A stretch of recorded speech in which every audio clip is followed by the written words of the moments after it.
the help of indicators, we can check that given solutions are whether acidic or basic. Now, let us first understand.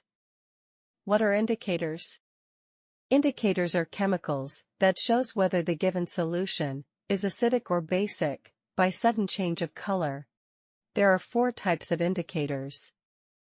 That are blue litmus solution, red litmus solution, phenolphthalein, which is colorless, and methyl orange.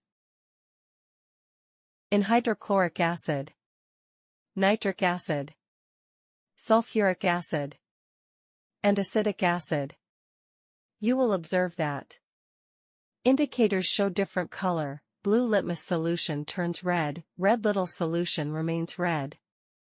Phenolphthalein